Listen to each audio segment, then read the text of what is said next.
Hello नमस्कार, तपाईँहरू सबै सकुशल आरामै हुनुहुन्छ होला। आज म फेरि तपाईँहरूको समक्ष एउटा नयाँ भिडियो लिएर आएको छु। नेपाली टाइपिङ कसरी गर्ने भन्ने विषयमा। र तपाईँहरू आफ्नो वेब ब्राउजरमा जानुहोस्, गुगलमा जानुहोस् र तपाईँहरूले English to Nepali typing search गर्नुहोस्। त्यसपछि तपाईँहरूले त्यहाँ माथिल्लो आइकन तपाईँले देख्न सक्नुहुनेछ, टाइपिङ नेपाली इजी भनेर देखाएको छ। अनि त्यस पश्चात तपाईँहरूले फेरि यसरी यस्तो आइकन आउनेछ र तपाईँहरूले मैले यहाँ लेख्दैछु हेलो नमस्ते हजुरलाई कस्तो छ भनेर इङ्ग्लिसमा लेख्दैछु रोमनमा, र यहाँ अटोमेटिक यो नेपालीमा कन्भर्ट भएको छ। र कहाँ जाँदै हुनुहुन्छ भनेर लेख्दैछु यहाँ पनि त्यही प्रकारले। अनि तपाईँले काठमाडौँ लेख्दाखेरि पनि यसरी सच्याउन पनि सक्नुहुनेछ, जसरी मैले सच्याएको छु। र म यहाँ लेखेको छु, टाइपिङ रोमनमा लेखेको छु।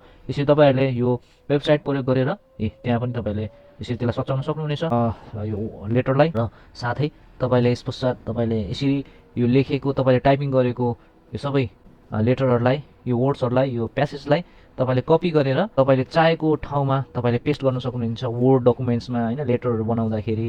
किनकि यो चाहिँ इजी वे हो, यो चाहिँ सजिलो तरिका हो। तपाईँलाई यदि नेपालीमा राम्रोसँग टाइपिङ गर्न आउँदैन भने चाहिँ यो तरिकाले चाहिँ तपाईँले यसरी यो वेबसाइटमा गएर तपाईँले नेपालीमा रोमनमा इङ्ग्लिसमा टाइपिङ गरेर नेपालीमा कन्भर्ट गरेर तपाईँले पेस्ट गर्न सक्नुहुनेछ। फेरि यस पश्चात म फेरि अर्को उपाय बताउने छु। तपाईँले आफ्नो वेब ब्राउजरमा जानुहोस्, जिमिनी टाइपिङ गर्नुहोस्। त्यसपछि तपाईँले यो आइकन खुल्नेछ अनि त्यहाँ तपाईँले त्यो यसरी माइकको तपाईँले साइन देख्न सक्नुहुनेछ। यसमा चाहिँ यो जिमिनीमा चाहिँ तपाईँले जस्ट तपाईँले बोल्ने अनि उसले चाहिँ लेख्ने मात्र कार्य गर्दछ, उसको चाहिँ काम जिमिनीमा। र त मैले यहाँ बोल्दैछु र यहाँ मैले बोलेको कुराहरू चाहिँ यसले यहाँ यसरी गर्मीको विषयमा मैले यस विषयमा योसँग कुरा गर्दै थिएँ, र यसले चाहिँ गर्मीको विषयमा चाहिँ उसले डिटेल्समा उसले लेखेर यसरी दिनेछ। र तपाईँले चाहेको खण्डमा ती लेटर्सहरू, प्यासेजहरू तपाईँहरूले चाहिँ कपी गरेर आफूले चाहेको वर्ड्स या होइन कुनै पनि डकुमेन्ट्सहरू बनाउन चाहनुहुन्छ, पिडिएफ बनाउन चाहनुहुन्छ भने त्यहाँ तपाईँले लेखेर तपाईँले यसरी तपाईँहरूले मैले जसरी चाहिँ तपाईँहरूले कपी एन्ड पेस्ट गरेर तपाईँले बनाउन सक्नुहुन्छ। यो चाहिँ इजी वे है।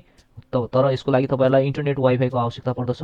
विदाउट इन्टरनेट वाइफाई बिना चाहिँ यहाँ काम हुन सक्दैन। त्यस कारण चाहिँ यो चाहिँ एउटा इजी वे, यो चाहिँ दोस्रो इजी वे होइन। फेरि अर्को हामी अर्को जानेछौँ च्याट जिपिटी पनि एउटा, तपाईँलाई थाहा त छँदैछ यो च्याट जिपिटी पनि एउटा नयाँ र एउटा एआई हो होइन। यसले चाहिँ थुप्रो किसिमको हाम्रो जीवनमा चाहिँ थुप्रो सहजता पनि ल्याएको छ। अहिलेको यो नयाँ होइन यो वैज्ञानिकहरूले रिसर्च गरेर बनाएको, हामीसँग यसमा चाहिँ कुरा पनि गर्न सक्छौँ हामीहरू होइन। यो च्याट जिपिटी चाहिँ हामीसँग कुरा पनि गर्दछ र हामीले कुरा गरेको कुराहरू चाहिँ यसले लेख्दछ पनि। अनि यसलाई चाहिँ जति पनि लेखेका कुराहरू छ, यदि हामीले चाहेको डकुमेन्ट्सहरू बनाउन चाहन्छौँ भने यसले बनाइदिन्छ पनि। र तपाईँले चाहिँ यसरी यहाँ कपी पेस्ट गर्न सक्नुहुनेछ जसरी मैले गरेको छु। र यो प्रकारले तपाईँले आफूले चाहेको डकुमेन्ट्सहरू बनाउन चाहेमा नेपालीमा टाइपिङ गरेर यसरी तपाईँहरूले बनाउन सक्नुहुनेछ।